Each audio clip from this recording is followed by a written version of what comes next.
question. What would you do this year if failure wasn't an option? After coaching for over 10 years, I've learned this.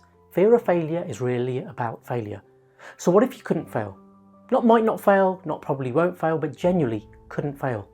No embarrassment, no regret, no, I should have known better. Just for a moment, sit with that, because most of us don't stop ourselves from doing things because we're lazy. We stop because we're scared of what failing would mean about us. That we're not smart enough, not talented enough, not cut out for it. But here's the uncomfortable truth most people never question. You're not afraid of failing, you're afraid of being seen to be failing. So let me flip the question. What would you do this year if failure was off the table? Would you apply for the role you think is out of your league? Would you start the business idea you keep refining in your head but never launching?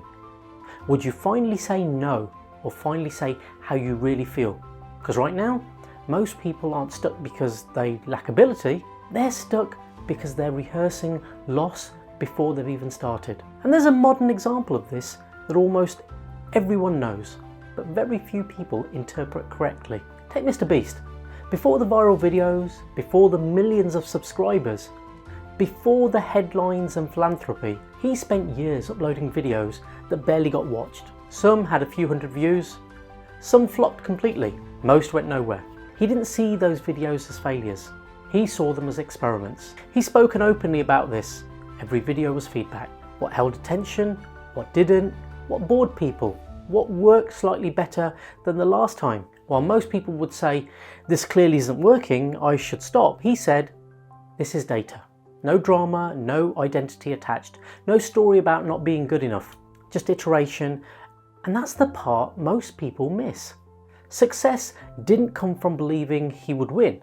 It came from refusing to let failure define him. That's not confidence, that's detachment. When failure stops being a verdict on who you are and becomes information about what to adjust, you stop hesitating and you start moving. And that's the real edge most people never develop. Henry Ford put it simply, whether you think you can or you think you can't, you're right. And what's fascinating is this, your brain doesn't know the difference between a real threat and an imagined one. So when you picture failing, being judged, falling behind, your nervous system reacts as if it's already happened, which is why so many capable people play small. Not because they want to, but because safety feels smarter than courage. But let me challenge you gently here.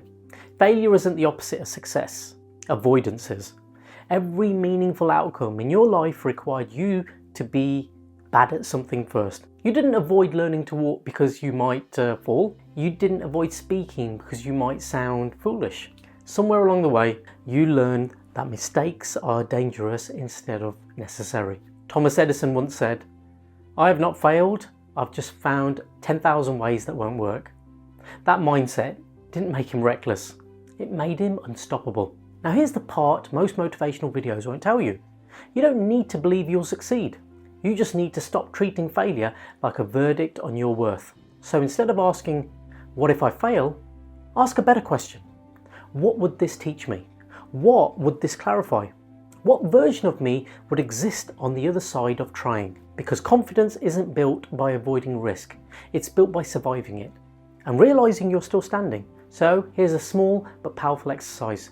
Pick one thing you've been postponing, not because you can't do it, but because you're afraid of the outcome. Now imagine this.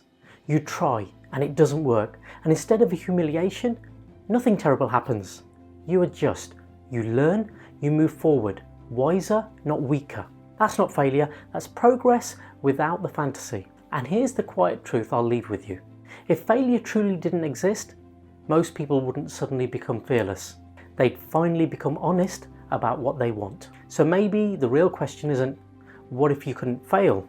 It's, what are you avoiding that already costs you more than failure ever could? If this landed with you, sit with it.